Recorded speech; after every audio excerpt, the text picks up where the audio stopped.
میوان که جای من لدوه که هیه بریز شیروان حسین برپس راگانا شاردار یا دوه که بریز شیروان دمات باش به ایدی البته دیجی خدای ام لوجی پیروز بکن جبر کوین آدین پیوندی دارن کو سرپرشی وان پارکات کن و ارگله که شای حتی اف پارک بیت چکرین یه آلوکا درده نوسا نوروز دی پاريزون سخبر دکن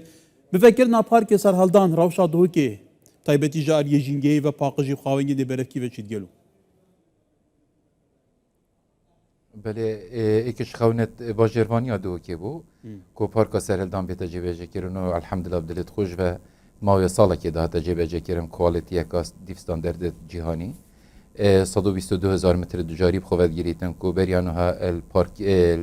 الگرکت کم بون کو پارک لنبون الحمدلله اون که پارک کاش هری مازن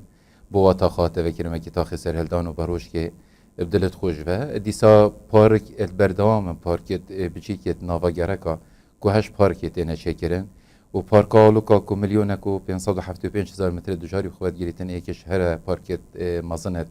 بازار باجر دو که نکول روشاوای دو که دست به کار بیتو دست به کار بوی اوه ایکش خونت ما بو کو رجا کسکاتی زیده بیتن اف رجا کسکاتی هر مدگوتی 14 ساده برف زیده بونه و چیتن و دلت خوش جی راست بردا سروک وزیران بریز مسرور بارزانی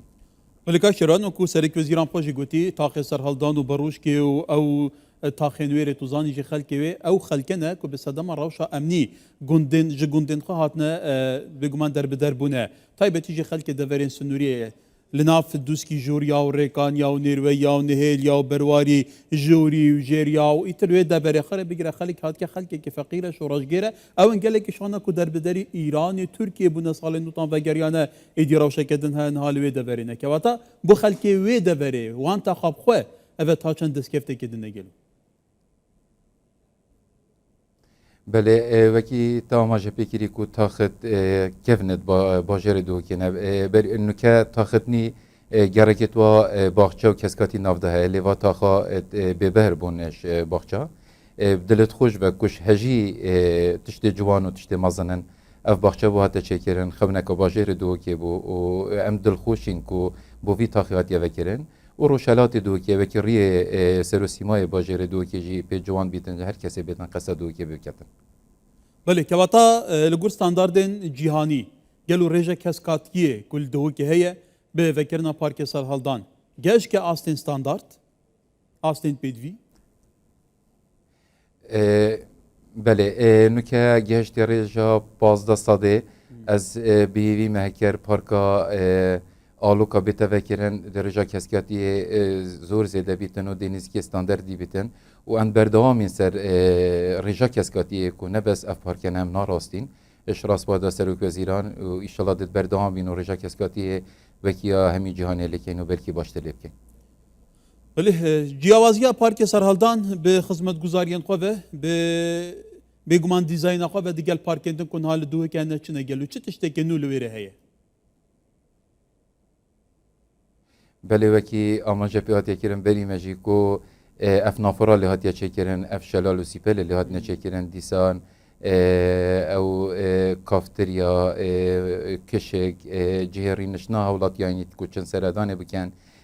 او تارتانی هات یا دانان بو هات نوچونا و ورزشوانان کو تشتکی گلکی گرن بو ناوا پارک دی مل پارک که ابتنی های کو پارچه کا بچیکه اوه همیه او تشتن او دی ستاندارد جهانی دیسا داروباری لهات یا چاندن ما داروباره که باشه لچاندی ساحت ورزشی کو گوراپانت توپوپیا و بچیکی تداین همی تشتکی بخواد گیریتن وکی دیفستان ده جهانی که واتا پارکی که خوشه امی بحثی پارک آلوکا که نجی که جمزن ترین پارک دبل سراست عراق جی که واتا لویر روش چاوی کاک شیروان بله لویره ام دست بکا کارینه الحمدلله نکه دیواریت بود اینه دانان کو دست بکا کاریه که خود حسکتن او بیتن ریجه که هر مازنا کسکاتی و داروباری دلیتا چاندن دیسا همی تجدید ناف دابن وکی بریانو هاتیا گوتن کو پارکی که هر مازنا بلکی سر آست عراقی همیه پارکی که سرنش راکی شاروش آوای باجار دو که اوه دیکش پارکت گله کت گرنگ بیتن بو سر و سیمای باجری دیسا بو ریجا کسکاتی بکویت باجری بو هوایی که فینو کو پاقش خلکی باجری بکش چونکی خلکی باجریش هجی بینت خوش و جوانن و کسکاتی کاباش او پارکه ده هر وکی و پارکه بیتن کو دیف استاندارد جهانی بیتن چونکی سال با سال تطور تکرن و کو سروک وزیران وکی هم همی زانین اکتیو کا گله کا باشه هی 2025 اکی ده پارک کا وکی سال 2025 وکی همی دنیای تشکرن و ده بشی وکی گله که جوان کفته خدمت هولاتیان ده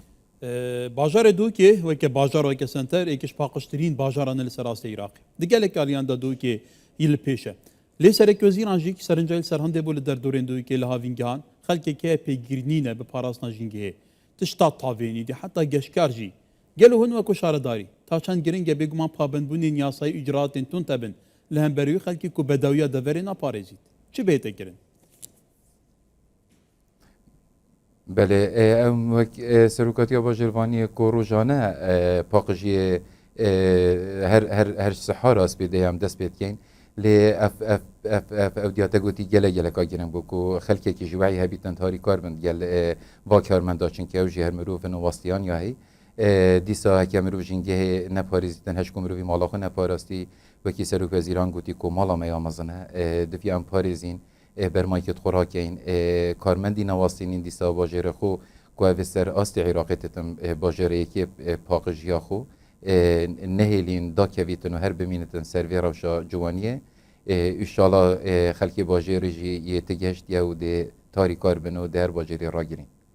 ولی برای شیروان حسین بر پسر آگانا شاردار یا دوکیل دوکیت گلما بگل اسپاس کاش شیروان